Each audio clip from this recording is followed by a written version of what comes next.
Les amis, salut, coucou, bonjour et bienvenue pour ce jeudi du dirigeant, mais pas que.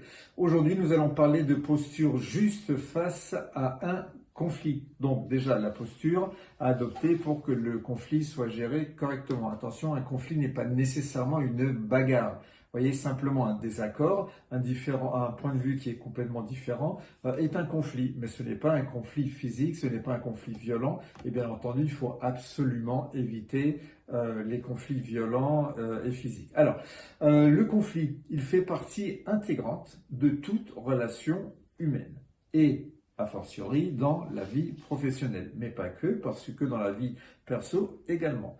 Que vous soyez époux, épouse, père, mère, dirigeant, manager ou collaborateur, vous ne pouvez pas y échapper. Pourtant, le conflit, il est souvent redouté, le conflit est souvent évité, mal géré ou subi. La question n'est donc pas d'éviter le conflit, mais plutôt d'adopter la posture juste pour le traverser de manière constructive.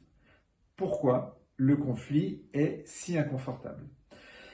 Le conflit va réactiver des mécanismes émotionnels puissants. La peur d'être attaqué, la peur de perdre de la crédibilité, également peur de blesser l'autre et aussi peur de perdre la relation. Donc face à ça, deux tendances apparaissent fréquemment. La première est l'évitement, où on va se taire pour préserver la paix apparente. Et ensuite, l'affrontement brutal, où l'émotion va prendre le dessus. Ces deux extrêmes sont rarement efficaces à long terme. Il faut le savoir. Comprendre ce qui se joue derrière le conflit est important. Un conflit n'est presque jamais uniquement factuel. Il met en jeu des besoins qui ne sont pas exprimés, des valeurs qui ont été heurtées, des frustrations qui se sont accumulées dans le temps et également des malentendus. Ce que vous voyez à la surface n'est que la partie émergée de l'iceberg. La posture juste consiste donc à chercher ce qui se joue réellement en profondeur. Maintenant, parlons de posture de responsabilité. Adopter la posture juste, c'est d'abord essayer de sortir du rôle de victime ou d'accusateur. Il ne s'agit pas de vous accuser ni d'accuser l'autre, mais de vous rendre responsable de votre part dans la situation. Vous ne contrôlez pas les réactions de l'autre, mais vous êtes pleinement responsable de votre communication, de votre ton, de vos intentions et de vos limites. La posture d'écoute et de fermeté sont également des éléments importants. La posture juste face au conflit repose sur un équilibre qui va être subtil entre deux axes majeurs, l'écoute et la fermeté. L'écoute, elle va permettre à l'autre de se sentir reconnu, exister.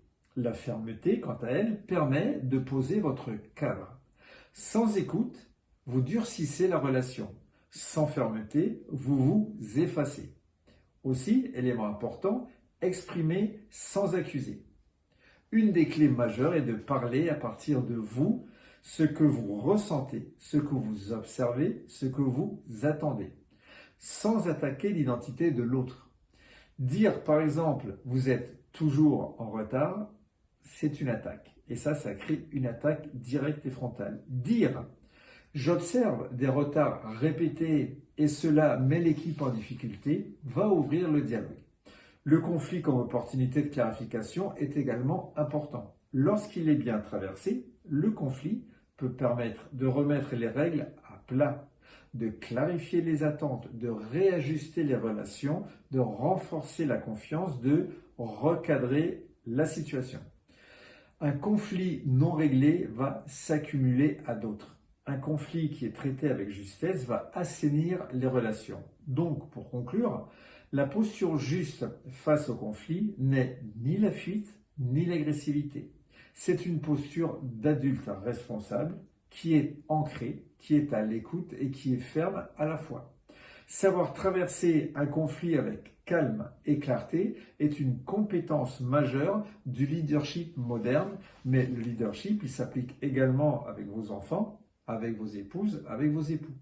Donc prenez du recul par rapport au conflit et gérez-le de façon responsable. Je vous souhaite une excellente continuation. On se revoit jeudi prochain. D'ici là, prenez soin de vous. N'oubliez pas que le meilleur reste à venir. À bientôt les amis. Salut, bye bye. Et si vous voulez me poser des questions ou me proposer des thématiques, l'adresse mail est contact@grmcoaching.fr. À bientôt. Salut, bisous, bye bye. Ciao, ciao.